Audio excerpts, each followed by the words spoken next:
প্রিয় দর্শকদের আসসালামু আলাইকুম। আমি আতার রহমান। আমি এখন দাঁড়িয়ে আছি গাইবান্ধা জেলার সাদুল্লাপুরের একটি ছোট গ্রামে। আমি গত মাসে শীতে এই দোকান নিয়ে একটা ভিডিও দিয়েছিলাম যে খালা বিক্রি না করে কিন্তু উনি ব্যবসা করে ভাজা পোড়া বিক্রি করে উনি সংসার চালাচ্ছে। তো সেই ভিডিওটা দেখে এক ভাই আমাকে মেসেঞ্জারে নক করছে যে খালাকে কিছু সহযোগিতা করবে। আমি বলছি আপনি পাঠান, আমি পৌঁছে দেবো। তো সেই সহযোগিতা উনি 3000 টাকা পাঠিয়েছে। আমি আসেন খালা, এই সেই আমাদের সংগ্রামী খালা, ওনাকে আমি 3000 টাকা গুনিয়ে দিয়েছি। তো যিনি টাকা দিয়েছি উনি বলছে ওনার নাম না বলতে, তাই আমি ওনার নাম বলতেছি না। তবে ওনাকে ধন্যবাদ। খালা যিনি আমাদের জন্য টাকা পাঠিয়েছে ওনার জন্য আপনি কিছু বলেন। হ্যাঁ বলেন যে টাকা পাঠিয়েছে তার জন্য, ওর জন্য একটু দোয়া করেন। টাকা দেখান লাগবে না, এমনি বলেন না। হ্যাঁ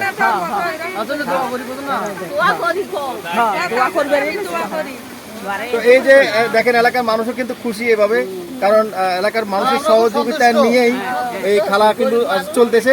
এখন এইভাবে ভিডিও দেখি বাইরের মানুষ দিচ্ছে, ওনার থেকে ভালো লাগতেছে, এলাকার মানুষও খুশি। তো আমরা চেষ্টা করবো এইভাবে মানুষের সহযোগিতা করার জন্য। সবাই ভালো থাকবেন, সুস্থ থাকবেন, আর আমাদের জন্য দোয়া করবেন আমরা যেন এইভাবে ভালো কাজ করতে পারি এবং এই ভালো কাজের মূল্য যেন আমরা পাই। ধন্যবাদ সবাইকে। আল্লাহ হাফেজ।